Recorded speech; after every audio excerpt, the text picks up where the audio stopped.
Tous, merci d'être revenus ce matin pour une nouvelle journée de conférence sur le centenaire du monument aux morts de Jean Sioux. Dans des circonstances un peu compliquées, vous l'avez compris, mais heureusement l'électricité est revenue qui va nous permettre d'avoir un service complet avec son, lumière. Donc ce matin, alors le programme est un peu brusqué aussi pour d'autres raisons. Ce matin, on devait avoir une rencontre entre M. Bernard Brison, petit-fils de Pierre Brison, qui était un des 3 députés ayant refusé les crédits de guerre en 1916, et le petit-fils d'un soldat russe, M. Molotov, donc Éric Molotov, qui s'était mutiné à la Courtine dans la Creuse à la même époque. Donc c'était le portrait croisé à travers leur petit-fils de deux figures pacifistes. Malheureusement, M.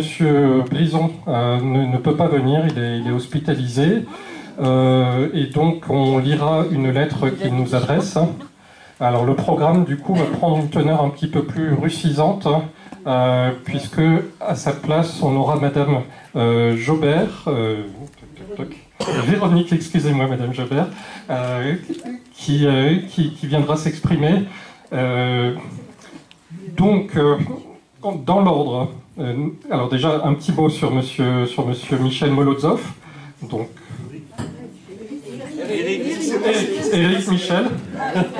Non, mais moi je voulais parler de votre grand-père d'abord, hein, qui est l'un des 10 300 soldats de la première brigade du corps expéditionnaire russe, qui à l'été 1917 se sont mutinés à 2 pas d'ici à la Courtine.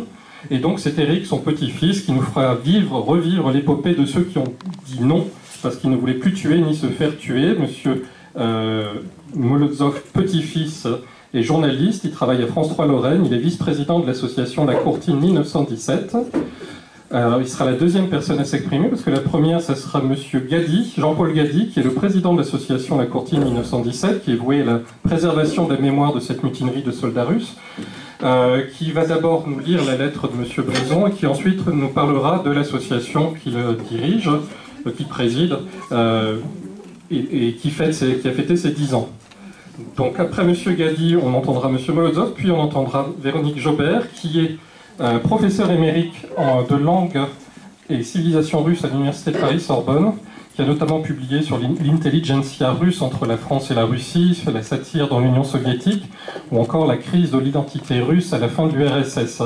Elle est par ailleurs membre de l'Association des Français russisants, qui publie la Revue russe, dans laquelle, notamment en 2016, a été publié un numéro sur la Courtine. Voilà, le numéro que voici, en vente dans les meilleures librairies. Et puis, à la fin donc, de ces allocutions, on aura une petite séquence de questions-réponses.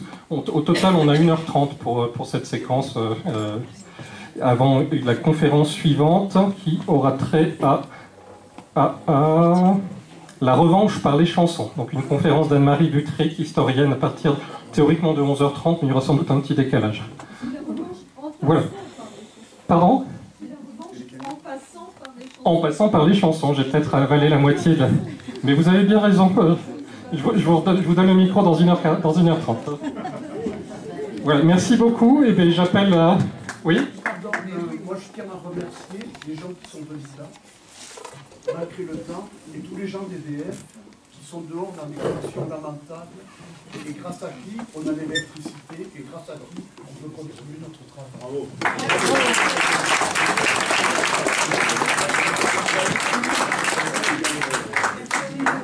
Monsieur Gady, Monsieur Molotov, Madame Jobert, si vous voulez prendre place. Merci, Nicolas.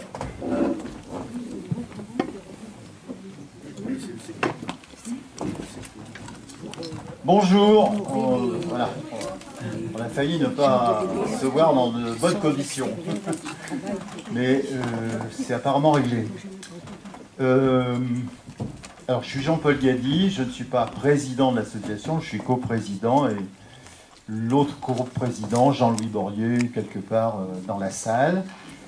Je vais tout d'abord vous parler de Pierre Brison. Je dois lire la lettre de son petit-fils, je vais le faire dans un second temps.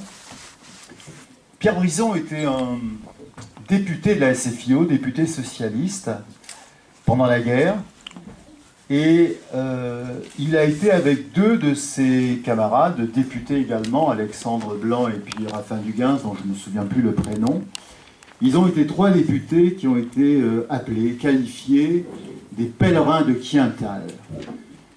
Il se trouve qu'en 1916, ces trois députés sont partis en Suisse à la deuxième conférence internationaliste. La première avait eu lieu en 1915, c'était la conférence de Zimmerwald qui avait réuni des socialistes d'une douzaine de pays, je crois, d'Europe, qui, en pleine guerre, essayaient de faire entendre une autre voix, la voix de la paix, la voix du pacifisme, la voix de l'arrêt des combats. Et donc, un an plus tard, ces trois députés français, contre d'ailleurs leur parti, contre la SFIO qui était dans l'Union sacrée, ont entrepris d'aller retrouver à nouveau des internationalistes et des socialistes dans cette deuxième ville, donc à Quiental, pour avancer et faire avancer la cause de la paix. Et je dis c'est extrêmement intéressant parce qu'ils sont partis un 24 avril, le jour où Michel Molozov, le grand-père de Éric, arrive avec 10 000 soldats russes dans le port de Marseille, sont débarqués. L'un arrive pour faire la guerre et l'autre part en Suisse pour essayer de l'arrêter. Ça nous a paru intéressant d'avoir ce regard croisé de deux petits-fils. Un n'est pas là, mais l'autre est là. Et je vais vous lire maintenant donc la lettre de Bernard, le petit-fils de Pierre Brisson. Mesdames, Messieurs, c'est un problème de santé assez courant, mais nécessitant une intervention chirurgicale qui m'empêche d'être parmi vous aujourd'hui, et cela à mon grand regret. Je tiens donc à saluer l'ensemble des participants, et en particulier Éric Molozov, avec qui il était prévu d'animer le débat. Je tiens également à remercier les organisateurs de cette grande rencontre. Parler de Pierre Brisson, mon grand-père, dont l'association Les Amis de Pierre Brisson vient de commémorer le centenaire de sa disparition, c'est évoquer son action politique de défenseur de la paix. Pendant la Première Guerre mondiale, alors là, il va falloir monter le son et avoir une lumière de rechange. Personne n'a une frontale? Nous sommes dans une situation ukrainienne ou palestinienne, mais voilà, il faut s'y faire.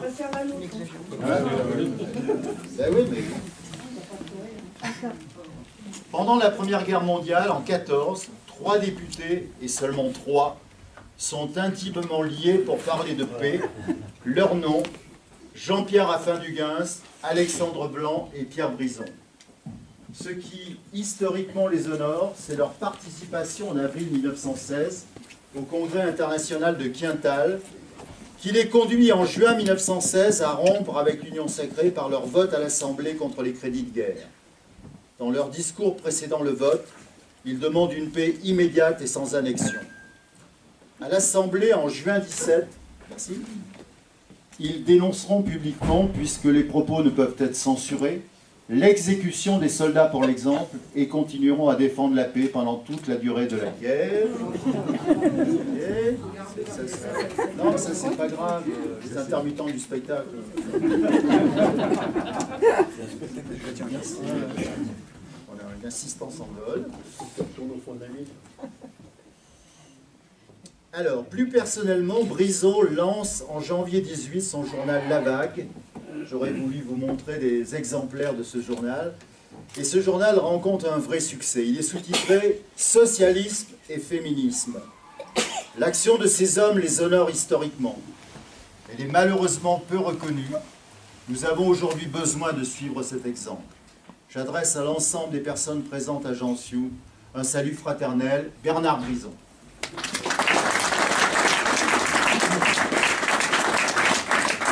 J'aimerais vous parler maintenant en quelques mots de l'association La Courtine 1917, qui se trouve être partenaire de l'organisation de ces journées du centenaire du monument de Jansiou. Et alors, comme un fait, non pas du hasard, mais c'est ainsi, il y a tout juste un an, nous étions dans cette salle pour un spectacle qui s'appelle Les Mutins de la Courtine.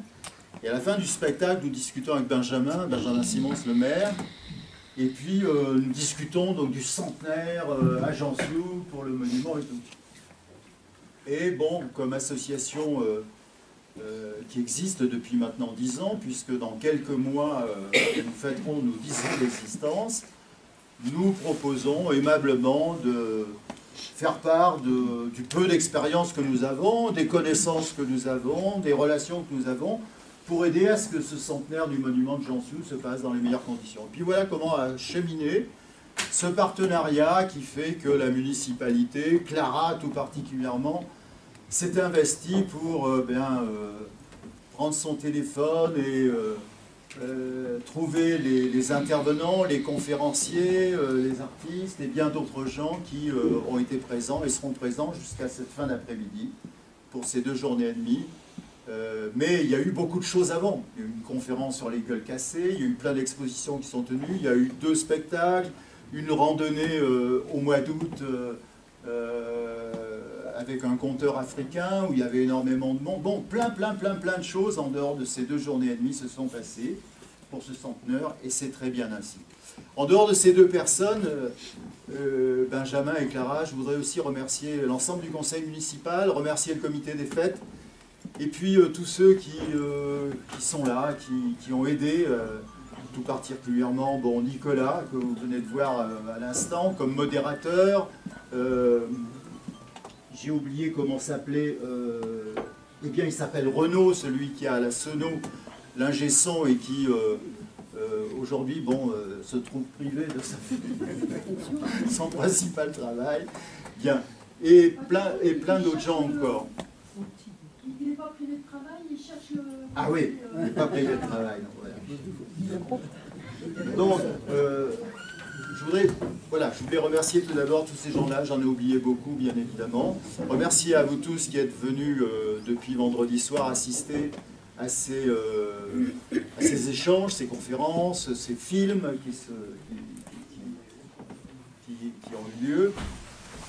Et pour ce qui concerne l'association La Courtine 1917, nous sommes bien évidemment heureux d'avoir pu prêter notre concours à la bonne tenue de ces journées pour promouvoir la paix. Nous sommes effectivement une association nationale, historique, mémorielle et pacifiste.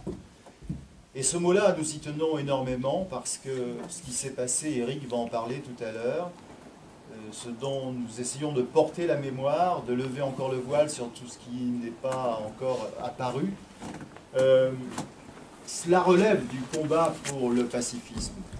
Quand ces soldats envoyés sur le front en France lors d'un troc avec le tsar Nicolas II arrivent et 1 an plus tard, après le chemin des dames, où ils ont perdu 5000 des leurs, se révoltent, ils vont être amenés ici, au camp de la Courtine, pour les écarter du front, pour qu'en fait, ils ne contaminent pas plus les soldats français qui eux-mêmes sont en pleine mutinerie. Et 3 mois après, on les bombarde, 800 obus de canon pendant 3 jours, et ensuite, on leur donne pour perspective d'aller dans des compagnies de travailleurs en France, travailler pour des patrons, et pour tous ceux qui le refuseront, eh bien, de rejoindre les bagnes et les compagnies disciplinaires en Algérie. C'est cette mémoire que nous portons, que nous voulons continuer à faire connaître. Et il ne se passe pas une semaine, 1 mois, sans que nous découvrions de nouvelles choses. Dans la revue de l'association qui vient de paraître, c'est un semestriel, numéro 15 vient de paraître, nous faisons un dossier Algérie. Il se trouve que des milliers et des milliers de ces soldats qui ont été dans les bagnes des compagnies disciplinaires sont restés au moins 2 ans en Algérie. Et il y a très peu de choses, de documents, à part les correspondances de ces soldats qui ne sont jamais arrivés dans leur famille en Russie, qui ont été, par le contrôle militaire, le contrôle postal, qui ont été prises, et auxquelles nous avons eu contact à Vincennes, dans les archives militaires, eh bien, il y a très peu d'éléments. Et là, nous avons des historiens algériens qui commencent à s'intéresser à cette histoire, et nous avons 2 articles dans la revue qui vient de paraître sur l'Algérie, les soldats russes en Algérie. Donc je ne serai pas plus long, mais nous voulons continuer à faire ces découvertes, et nous le faisons avec des descendants comme Eric et bien d'autres, bien évidemment, qui nous parlent de leur grand-père. Et nous le ferons tout particulièrement, et ça sera une suite de ce qui se passe au cours de ces journées de Jansu, pour l'anniversaire des 10 ans de l'association au mois de juin prochain. les 14, 15 et 16 juin, 3 journées qui vont être assez intenses, qui se dérouleront sur 4 communes, La Courtine, Saint-Setier en Corrèze, mais qui est à 15 km de La Courtine, Felletin et ici même. Dans ces journées, il y aura, oui, des échanges, des débats, des conférences, des colloques, et puis il y aura également des artistes qui seront là, il y aura des conteurs, et plein de choses encore. Et puis il y aura des nouvelles choses.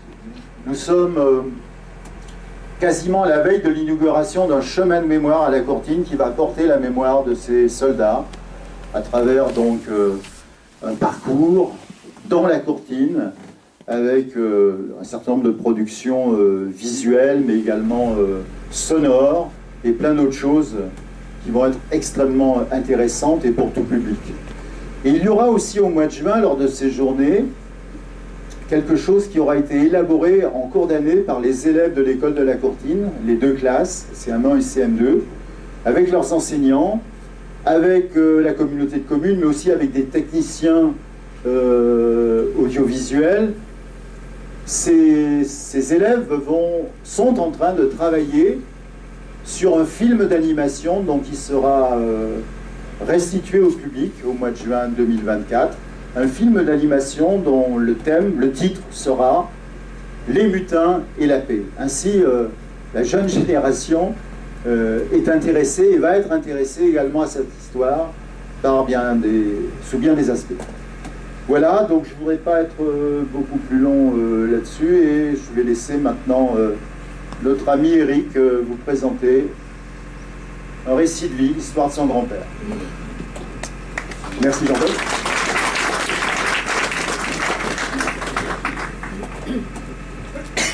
Bon, j'ai resté debout, on se verra mieux. Bon, c'est la première fois que j'interviens dans le noir, mais ça stimule l'imagination. Donc je ne pourrais pas vous projeter une photo de mon grand-père, mais vous allez l'imaginer dans son uniforme russe avec ses bottes, et sa casquette, et puis sa chemise boutonnée sur le côté, son col. Donc oui, Jean-Paul le disait, l'histoire du corps expéditionnaire russe, c'est 2 choses pour moi. La première étant, alors déjà je précise que je ne suis pas historien, donc je n'ai pas légitimité à pouvoir porter un discours, en tout cas d'historien. Donc moi je vais vous parler effectivement à hauteur de petit-fils. Donc pour moi il y a 2 choses qui sont importantes, c'est l'histoire du corps expéditionnaire russe, le CERF comme on dit, et l'histoire d'un énorme oubli général, disparition de la mémoire collective. Et c'est aussi autant que cela puisse paraître au niveau de ma famille, mais aussi des autres descendants, puisque avec l'association La Courtine, son site internet, on a pu retrouver des descendants. On partage tous la même histoire, c'est une occultation aussi au sein des familles. Alors il y aura des explications pour ça. Donc mon grand-père est né en 1894, il arrive avec la première brigade, débarque à Marseille, effectivement. Et donc va faire la guerre avec ses camarades. Il est dans le 2e régiment du corps expéditionnaire russe. Et il va participer à l'offensive Nivelle. Donc je vais essayer d'être un peu rapide pour ne pas vous refaire toute l'histoire du corps expéditionnaire russe. Et il va être blessé au cours de cette offensive. Je m'arrête là pour l'histoire en tout cas générale. Au sein de la famille, évidemment, ce qu'il y avait de russe, c'était le nom. C'est vrai que Molotov, c'était pas courant. On est originaire de Longwy, donc la vallée sidérurgique de Longwy, où c'était plutôt, dans la cité ouvrière où je suis né, où j'ai habité, c'était plutôt les noms en I, beaucoup d'Italiens, etc.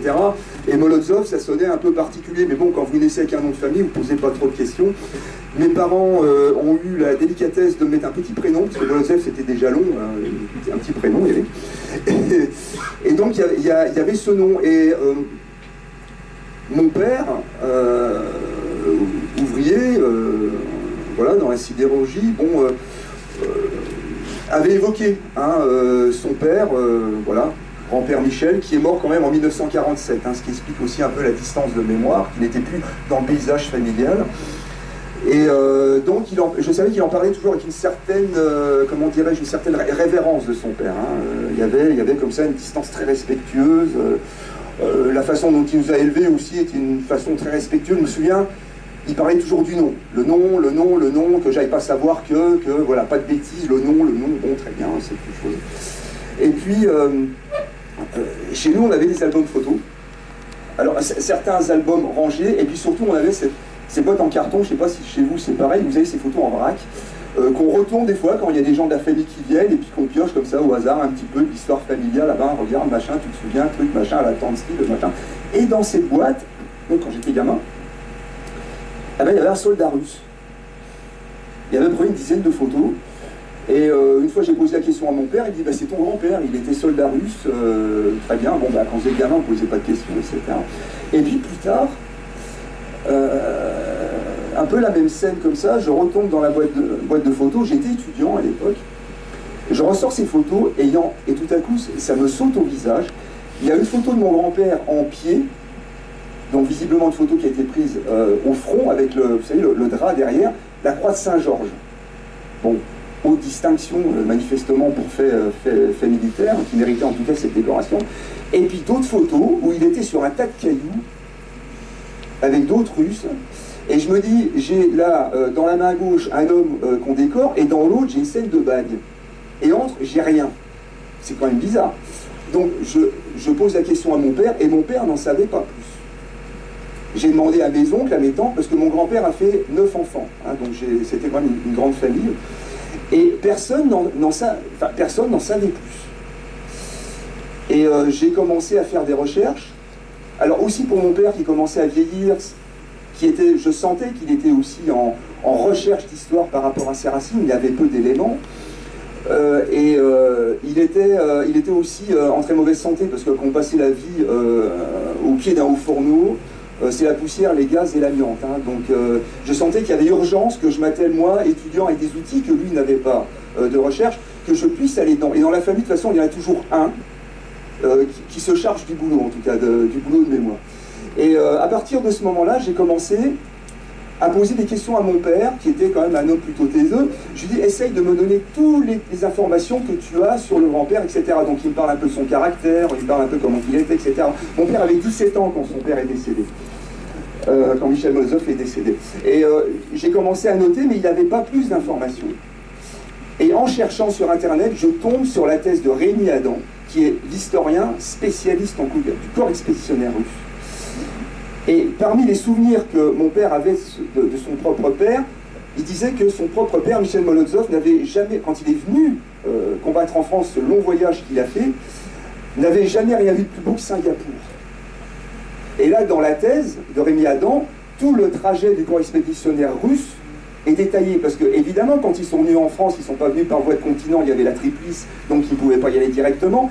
La mer du Nord, en tout cas, était infestée de sous-marins allemands, donc c'était pas une voie, en tout cas, qui était une voie sécurité. Donc, ils ont traversé en train toute la Russie pour débarquer donc au port d'Airon, qui était d'ailleurs sous l'administration japonaise à l'époque. Et puis ensuite, eh ben, ils ont fait tout le tour, hein, par la mer de Chine, voilà, Singapour, et ils sont remontés par la mer Rouge, le canal de Suez. Et ils ont débarqué à Marseille, donc dans un voyage, donc je ne ferai pas les détails, mais des choses très intéressantes qui sont passées. Une première révolte d'ailleurs de soldats russes à l'intérieur, sur un des bateaux, qui ressemblait un petit peu à la scène de Potemkin, parce qu'à un moment donné, ils se sont rendus compte que les cuisiniers indo-chinois se baignaient dans les mêmes bacs dans lesquels ils faisaient la cuisine. Donc il y a eu une espèce de révolte, menace de fusiller des soldats, etc. C'est Potemkin, hein, déjà il y a quelque chose un peu de cette histoire. Donc je me suis attelé à ce boulot, je suis tombé sur la thèse de Rémi Adam, et à partir des éléments que j'avais, j'ai pu reconstituer tout le parcours de mon grand-père. Et là, les choses se sont enchaînées, parce que est arrivé très rapidement le centenaire de la Première Guerre mondiale. C'était un formidable accélérateur, parce que tout à coup, les médias ont recherché la petite histoire, vous savez, un peu originale. On a raconté Verdun, on a raconté la Somme, etc. Mais du coup, ils recherchaient un petit peu cette histoire. Donc voilà, ça a permis de faire ressurgir un petit peu complètement du passé, en tout cas, donc l'histoire du corps expéditionnaire russe en France. Ça lui a donné, ça l'a remis effectivement dans la lumière. Avant, évidemment, il y a eu la stèle, hein, à la Courtine, portée par la Libre Pensée, à laquelle j'ai participé. Cette mémoire, en fait, qui prouve que cette mémoire locale était encore bien vivante, hein, et méritait d'être mise en lumière, avec ensuite évidemment l'évidence de la création d'une association pour continuer ce travail en disant là il y a une histoire formidable à raconter, il y a quelque chose qui mérite d'être transmis. Alors, pas une histoire militaire de guerre, même si elle l'est, mais de ce que cette histoire, l'expérience de ces hommes, en tout cas ici, qui sont venus combattre, il y avait quelque chose à transmettre aujourd'hui. À travers, et Jean-Paul l'a expliqué, à travers finalement la question du pacifisme. Alors, pour revenir à l'histoire générale, lorsque le corps expéditionnaire russe débarque donc en avril 1916, il est envoyé au camp de Mailly pour être formé donc à la guerre moderne, etc. Et puis à l'automne, il est envoyé en ligne. Donc là, je pense que la photo que vous n'avez pas vue, on peut peut-être l'envoyer. Bon, ça serait peut-être bien de l'avoir, le grand-père sur le front. Donc voilà, le temps que ça arrive. Donc les Russes vont être employés au début essentiellement pour des coups de main, hein, c'est-à-dire que pour enlever des soldats allemands, hein, pour les interroger, etc. Parce que les Allemands ne s'attendaient pas du tout à voir des Russes dans ce secteur-là. Hein, donc il y avait cet effet de surprise. Bon, ils ont été engagés en première ligne comme les autres. Je passe à l'année suivante parce que c'est là où ça devient intéressant, en 1917. Alors, 1917, il se passe quand même quelque chose d'important en Russie, c'est quand même la révolution. Ah, ouais, donc là, voilà, il est là, tac, voilà. Donc ça, c'est la photo que je vous parlais, hein, cette fameuse photo où il est donc avec sa croix de Saint-Georges. Et parmi les photos, donc je vous parlais, la deuxième photo qui m'avait interloqué, voilà, c'est celle-là. Voilà. Il est ici avec sa pipe, là, voilà, debout. Voilà, donc là vous avez le contraste, vous avez, donc là c'est pris en 1918. Hein. Donc là, il y avait ce contraste qui effectivement m'avait totalement interrogé. Donc, je reviens donc à 1917, la révolution russe. Évidemment, eux sont informés qu'il y a la révolution russe, parce que c'est... Merci. Parce que c'était pas... Merci. Pour éviter de se casser la figure. Évidemment, ils sont mis au courant parce que c'était pas étanche, hein, le corps expéditionnaire russe n'était pas isolé. Et donc, à partir de ce moment-là, ils sont mis au courant du fameux prikaz numéro 1, qui autorise donc la création des comités de soldats et d'ouvriers, donc ce qu'on va appeler les soviets, hein, évidemment, ça s'appelle les soviets d'ailleurs du reste, et eux réclament effectivement, en tant que citoyens russes, l'autorisation de pouvoir créer des soviets donc au front de soldats. Ce qui évidemment va poser un certain malaise, on imagine bien donc au sein de l'armée française, au front c'est un peu un petit peu problématique. Donc ces soldats-là vont réclamer effectivement la création de soviets, mais on est à la veille de l'offensive Nivelle. Donc j'accélère. Et évidemment les soldats russes devaient tenir leur parti. Donc ils vont se réunir ensemble pour savoir est-ce qu'on fait cette offensive ou on ne la fait pas. Et finalement, ils vont décider démocratiquement de la faire, cette offensive.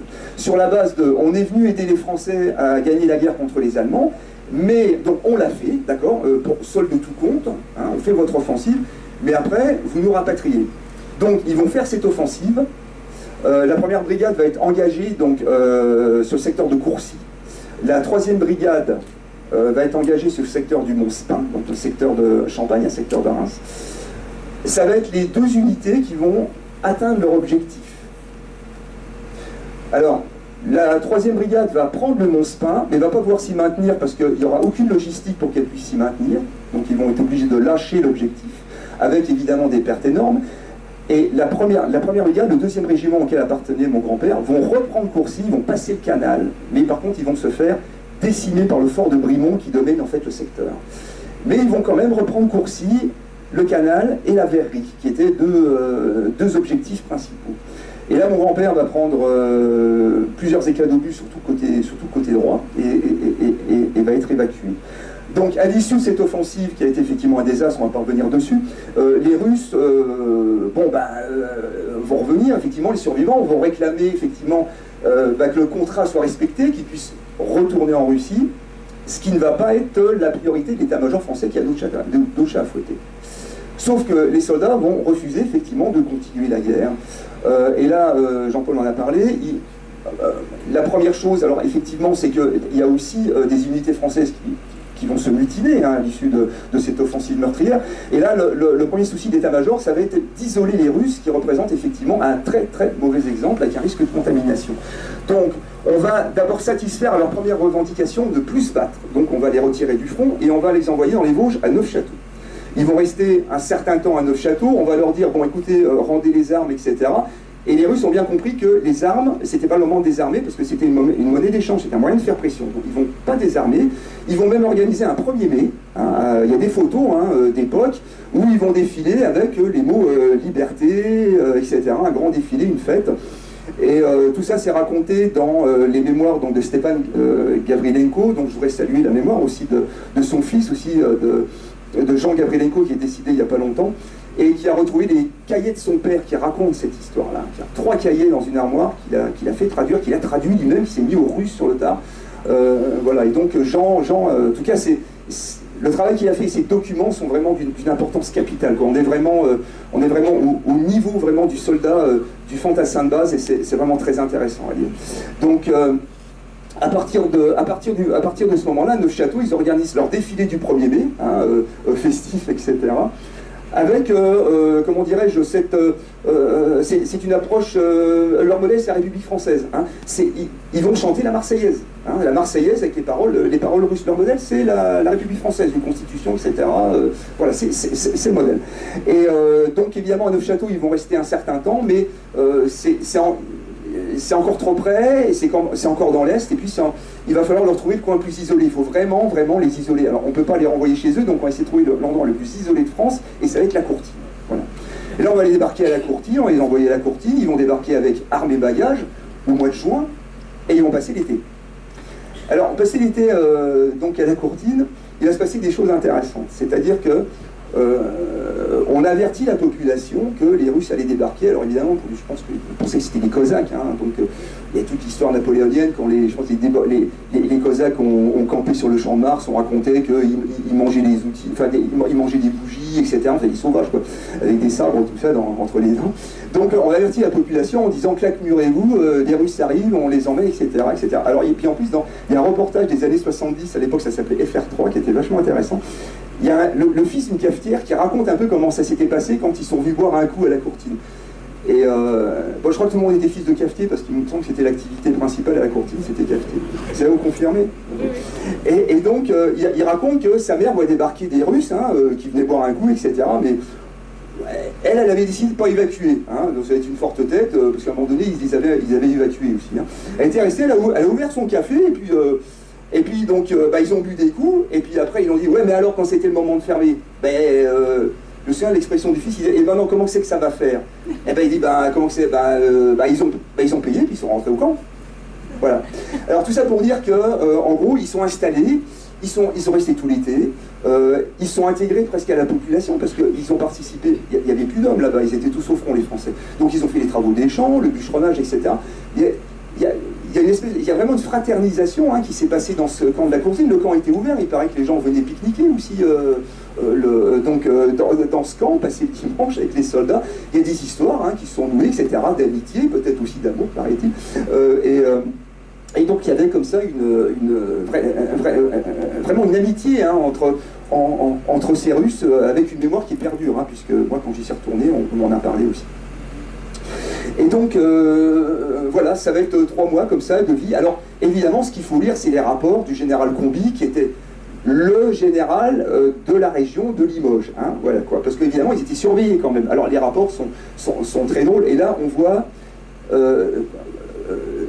toute la différence entre la façon dont un militaire peut penser et comment un citoyen en voie de libération peut penser. Alors pourquoi je vous dis ça? Parce que ce camp il était autogéré par les soldats. C'est-à-dire qu'ils avaient très bien compris qu'il fallait qu'ils soient exemplaires. Voilà, donc il y avait même une prison, ils avaient même une prison pour enfermer les gens, les soldats qui déconnaient, quoi. Et donc c'était un camp qui était autogéré. Ils faisaient même des conférences de géopolitique, etc. Donc ils se tenaient au courant de ce qui se passait. Et surtout, ils avaient élu leurs propres officiers. Et là, il faut lire les rapports du général Combi, c'est-à-dire offusqués, en disant ils ont même repris l'exercice sous l'ordre d'officiers élus. Pour un militaire, c'est pas possible. Hein, je pense qu'un officier, c'est un état naturel, c'est pas quelque chose qu'on peut décider comme ça. À l'époque, à mon avis, c'était ça.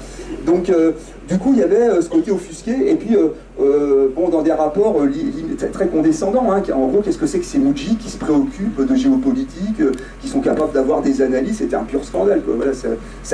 Voilà, ça ne rentrait pas dans le câblage. Bref, ça va durer comme ça, puis à un moment donné, cette situation ne peut pas perdurer.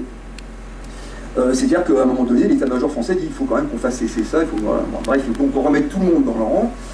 Donc on va leur dire voilà, on va mettre un ultimatum, hein, c'est-à-dire d'abord vous rendez vos armes, hein, et puis après vous retournez sous autorité militaire, et puis c'est fini la colonie de vacances, quoi, en gros. Hein. Et donc il va y avoir cet ultimatum donc, en septembre, 16-17, Polo. C'est le 16, c'est le 14. Ouais. Et donc, on va leur dire, voilà, vous rendez les armes, etc. Et alors, bon, la 3e brigade, ça c'est important de savoir. La 1re brigade, c'était une brigade qui a été recrutée dans les secteurs citadins. Donc, dans les mémoires, Trotsky en parle dans ses mémoires en disant, finalement, le corps expéditionnaire russe, la 1re brigade est arrivée avec les germes de la révolution dans les plis de sa capote. Pourquoi? Parce que dans les villes, il y avait quand même la mémoire de la révolution, la répression de 1905, la première révolution de 1905. Donc, c'était quand même des soldats éduqués. Et qui avait aussi certainement aussi cette mémoire. La 3e brigade, c'était plus rural, hein, elle était plus voilà, était plus obéissante, et elle, on l'avait déplacée mais à Felletin, donc pour éviter qu'il y ait contamination entre les deux. Lorsqu'il y a eu cet ultimatum, des soldats de la 3e brigade sont venus à la Courtine, et puis certains soldats aussi de la 1re brigade ont rejoint effectivement Felletin. Voilà, il y a eu des échanges comme ça. Mais le gros des troupes, en tout cas de la Courtine, a refusé de rendre les armes. Donc, dans le secteur, le camp de la Courtine a été donc encerclé. Hein, on a mis des artilleurs russes. Hein, on a fait remonter une brigade d'artilleurs russes, un régiment d'artilleurs russes, parce qu'on voulait que ce soit une affaire russo-russe. Pas que ce soit les artilleurs français qui tirent sur les Russes. Donc c'était une brigade un régiment qui devait se rendre sur le front de Salonique, qu'on a fait remonter depuis Orange, pour donc des loyalistes hein, qui ont donc installé ces canons autour du camp de la Courtine, mais on n'était pas très sûr, donc on a quand même mis des régiments français autour. On ne sait jamais que les artilleurs russes face à Miami, bon, ça risquait peut-être d'être un problème. Donc du coup on les a encerclés. Et puis donc les soldats russes à l'intérieur de la Courtine ont refusé de se rendre, et donc ils ont été bombardés pendant 3 jours. Voilà, jusqu'à l'extinction des munitions. Alors, il y a eu à peu près 800 obus qui sont tombés. Rapport officiel, 9 morts. Bon, alors en terrain découvert, 900 obus. Alors voilà. Alors là, pour le coup, il y a un vrai travail d'enquête à faire. C'est l'omerta totale. Mais 9 morts, ça. Alors là, pour le coup, les historiens sérieux, on parle aussi avec Rémi Adam. Bon, c'est pas possible, quoi. On va tourner autour entre 100 et 200 peut-être victimes quand même. Ou alors c'est des très mauvais artilleurs, ou alors je sais pas, ils tirent autour, ou de l'autre côté, je sais pas.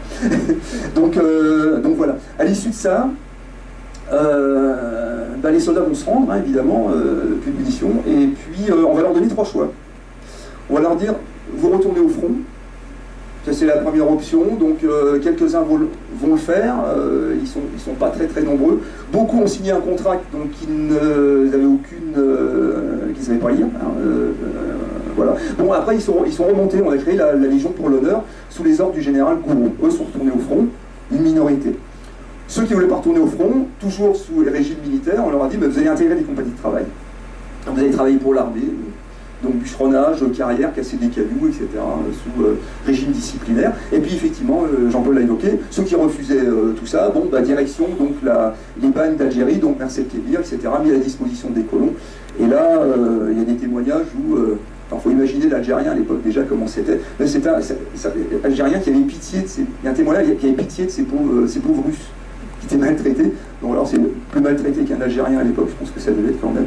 Alors il y a d'autres cas aussi, certains Russes ont été correctement traités, mais bon, globalement ils étaient là pour en suer, quoi, hein, c'était évident. Et ça c'est aussi une autre partie effectivement du travail de la Courtine, on va essayer d'avoir plus d'informations là-dessus. Et à l'issue de ça, il va se fixer donc dans le nord de la Meurthe-et-Moselle, il va travailler dans une brasserie, on appelle la brasserie de Longwy, et il sera responsable des expéditions. donc, il va donner naissance avec ma grand-mère à 9 enfants. Et il va se faire rattraper par la guerre. Toute la famille va se faire rattraper par la guerre parce qu'en fait, il va se cogner la jambe droite contre un mur et il y a un éclat d'obus qui était resté, qui va s'infecter et il va mourir en 1947, oui, d'une septicémie. Donc mon père a 17 ans quand il décède et mon père va devenir chargé de famille avec mes frères et sœurs à faire manger. Et c'est comme ça qu'il va se retrouver à l'usine dans une aciérie hein, pour faire bouffer sa famille. Alors, la question, pour revenir à ce que je disais tout à l'heure, c'est que je parlais d'une histoire oubliée au niveau de la mémoire collective, occultée dans la mémoire familiale. Pourquoi? Parce que bien des années plus tard, j'ai un copain qui était prof d'histoire à la faculté de Lorraine. Et je lui avais dit, mais j'ai pas d'infos, mais il me dit, il a été naturalisé, ton grand-père? J'ai dit, oui. Ben, il me dit, il faut que tu demandes son dossier de naturalisation. Tu auras toutes les réponses aux questions. Alors j'ai demandé le dossier, je l'ai lu. Et du coup, j'ai eu des informations sur mon grand-père. J'ai eu alors toutes les dates où il a résidé, les endroits, etc. Parce que quand vous faites un dossier de naturalisation, vous devez avoir les avis de tous les maires des localités par rapport à votre moralité, votre comportement, voilà. Alors il y a des choses drôles. Alors évidemment, du coup, ça a dressé le portrait d'un homme droit, sévère. Alors à mon avis, tous les gars qui sont revenus de 14-18 vivants étaient très sévères et plutôt droits, et plutôt, voilà. Donc il a survécu quand même à ça, et quand même ça change un homme et on retrouve à travers ça. En tout cas, lui, avec ces qualités-là, et c'est quelqu'un qui, comment dirais-je, dans ce dossier, on se posait toujours la question de savoir pourquoi il n'était pas retourné en Russie. Et il fait sa demande en 1930. En 1930, il y a une vague de naturalisation, et les Russes anciens combattants russes étaient automatiquement intégrés, hein, parce que d'abord ils avaient combattu pour l'armée française, hein, alors, ceux qui étaient blessés, bon, ça leur donnait des points en plus. Et puis, alors, il y avait aussi leur opinion politique. Alors, moi je suis contre le fichage. Mais là, pour toi, j'étais content qu'il soit totalement fiché, parce que je veux dire, c'est un peu... Il faut savoir ce que grand-père. Et donc, alors, opinion politique, c'est marqué bonne, et puis c'est barré, c'est marqué correct. Alors, bon, correct, quoi, ça, voilà, bon, très bien. Et voilà, et donc, quand on lui demande s'il peut fournir un papier, etc., avec de naissance, il dit que non, qu'il n'a pas de relation avec l'Union soviétique, et il déclare... C'est tous ses parents morts en 1921, donc moi je pense que ses parents sont pas morts d'une belle mort en 1921, la même année. Sachant que, après j'ai appris par un autre Molotov, que vous retrouvez sur les réseaux sociaux, qui lui est russe, qui habite à Kirov, justement à côté de Kotelnik, le secteur où est né d'origine mon grand-père. Lui a trouvé une ancienne carte où il y a un secteur qui s'appelle Molotovskaya, hein, donc c'est une famille, la famille Molotov, le secteur a donné le nom en fait d'une famille qui avait fait souche et qui avait créé cette communauté, etc., qui aujourd'hui était avalée par Kotelnik. Et donc, il déclare ses parents morts, donc je pense que c'est des gens qui avaient un peu de bien quand même, pas nobles, ni mongols, bref. Mais il y a une question qui était pour moi la plus importante, c'est le demandeur a-t-il l'esprit de retour? Et lui a mis non. Comme beaucoup qui sont restés. Alors, beaucoup mettaient non pour être sûr d'être naturalisé. Lui, quand il a fait sa demande, c'était évident qu'il n'avait plus du tout de famille. Donc, manifestement, il avait des informations. Quand il a fait sa demande en 1930, il savait que ses parents, il n'y avait plus personne. Hein, c'était table rase, en tout cas là-bas. Il avait fondé sa famille là. Hein, il y avait déjà 2 enfants, même 3, 4, 5 même. En 1930 quand il fait sa demande. Donc c'était évident qu'il allait faire sa vie ici. Donc, et comme tous les nouveaux naturalisés fraîchement intégrés à la nation française, on fait en sorte que les enfants soient français de chez français. Hein. Donc on ne parle pas, et quand il n'y a pas l'esprit de retour, on ne transmet pas. Moi, les 2 choses qui m'ont été transmises, c'est le nom, et c'est le plat russe, les pelmeni, hein, donc le ravioli russe. C'était le plat préféré de mon... Et ça a toujours été le plat de fête chez nous les dimanches. quand c'est la fête, on faisait le pelmeni russe avec la crème aigre, le vinaigre, et puis un petit coup de vodka, parce qu'il faut maintenant passer tout ça. Donc voilà, je vous ai raconté en gros à hauteur de petit-fils l'histoire. Alors ça, je disais aussi que ça, c'était ça. L'occultation, on l'a retrouvé chez les descendants de soldats. On a retrouvé à peu près 16 familles, à peu près une vingtaine de familles. On partage tous la même histoire. C'est-à-dire qu'il n'y a pas de transmission, sauf Jean Gavrilenko, qui a retrouvé, qui lui est plus âgé que moi, hein, il est mort à 85 ans, 86 ans je crois, qui lui a retrouvé les cahiers de son père, mais aussi a bien connu son propre père, puisqu'il est retourné en Russie avec lui dans son village natal dans les années 70. Donc là, il y a eu plus de choses transmises, mais nous les plus jeunes, en fait, non. Donc il a fallu fouiller, il a fallu chercher. Donc pour moi, un grand merci aux historiens pour ce travail, un grand merci aux gens aussi qui se sont ressouvenus, qui ont voulu aussi remettre ici, dans ce secteur, cette mémoire au premier plan. Voilà, ça c'est un vrai travail collectif. Alors je ne voudrais pas non plus terminer, parce que là effectivement il était question de pacifisme. Moi ce qui me touche le plus dans l'histoire du corps expéditionnaire russe, c'est que cette image de soldats russes qu'on disait soumis, abrutis par des siècles de servage, sans aucune culture politique, des moudjiks quoi, hein, mal dégrossis, tout à coup, loin de chez eux, vont décider de se libérer de tout ça, de se prendre en charge et de s'autogérer. Ça veut dire que à travers cette image du russe écrasé sous son destin dans les rails, qui ne peut pas sortir, eh ben on peut en sortir manifestement. Et moi c'est ce qui me touche le plus. C'est ça. C'est à un moment donné des gens qui disent non. On va s'organiser, on va refuser, on va en payer certainement le prix, mais en tout cas on va se libérer. Et je trouve que là il y a quelque chose d'universel. Moi quand je les vois là, ouais, il y a une forme de libération.